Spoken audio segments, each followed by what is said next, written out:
All right, so James Conner has been ruled out for Week 18 due to a shin injury. So his season now is over with the Arizona Cardinals not making the playoffs. So it's time to do another fantasy football season wrap-up. Now, this is the Fantasy Sports Boss, of course. If you're not already a subscriber to the channel, hit that subscribe, hit that notification button so you're made aware when new videos such as this one are added. Now, as far as Conner is concerned, there's quite a bit to talk about here with the guy.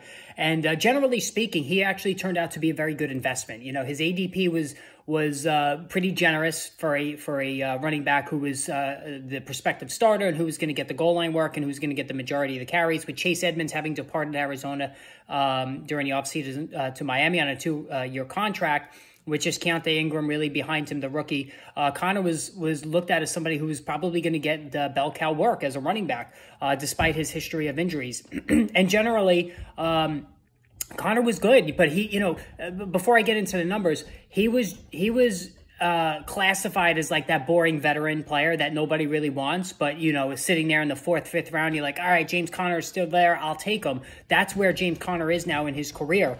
You know, it's been kind of a rough sledding the last couple of seasons after his emergence with the Pittsburgh Steelers.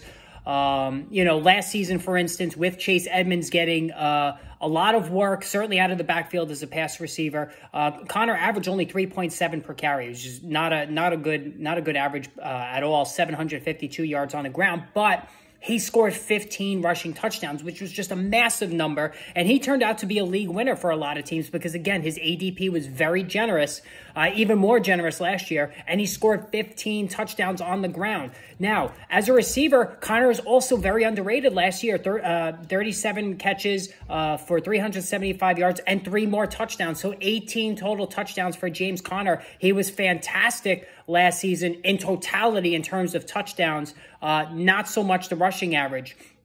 So coming into 2022, you know, yes, he was going to be the bell cow back, but, you know, 3.7 a carry, you know, guy who's always hurt, all this extra wear and tear now on his body, getting the majority of carries. How is that going to play out? Well, overall, certainly the touchdown numbers came way down, but Conner was still pretty damn good in 2022. So, wound up, including week 18, going to wind up missing 4 games. So this is the MO with James Conner. He has yet to play a 16-game season. Going back to college, too, he's had injuries. He had a bout with cancer in college.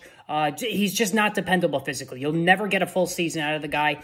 And this was his age 27 season, so getting up there for a running back. But 782 yards on the ground, 4.3 a carry. This was the best per average he's had since 2020, second highest of his career. 4.3, pretty good. 7 rushing touchdowns on the ground. So again, a big drop from 15. But in the receiving game, 46 catches, his most since 2018, for 300 yards and another touchdown. So especially down the stretch of the season, James Conner was really freaking good. So, you know, in terms of his fantasy football impact, you know, September, October, not great. But once November arrived and then, you know, certainly into December, the numbers really, really took off for James Conner. Now, you know, he did wind up getting injured in the championship game last week.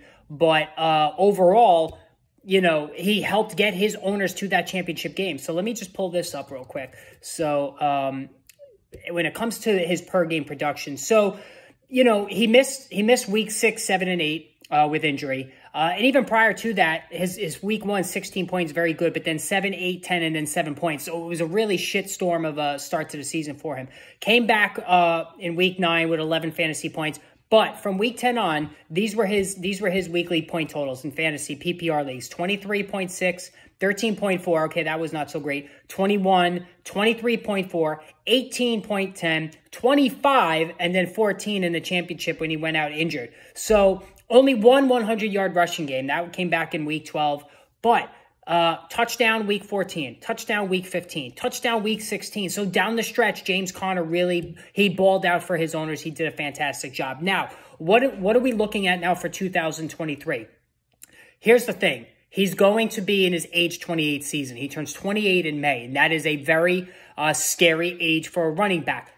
Now, you know me. I've said this a million times. I'm avoiding running backs that are 27 or older.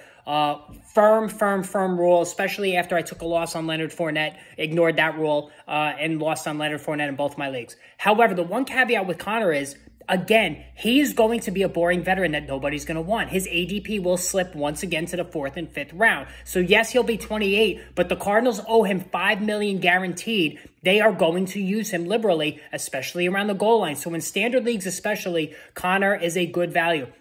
In PPR leagues, over 40 catches last season, he could still make the grade there. So if you draft Connor in the 4th or 5th round, knowing he's age 28, knowing he's probably only going to play 12 or 13 games, he could help you, certainly as a running back too, and even more as a flex. If you can get him as a flex, that's a really major steal there. Not much behind him. Keontae Ingram is going to return in his second year. They're probably going to want to get him some more work. The one thing I could see happening is Chase Edmonds ending up back with Arizona. Edmonds did a really good job with Arizona. So if he goes back to Arizona, that will knock Connor down even more. It is definitely plausible, especially if Cliff Kingsbury stays there. They could bring Chase Edmonds back after he bombed out with Miami in Denver.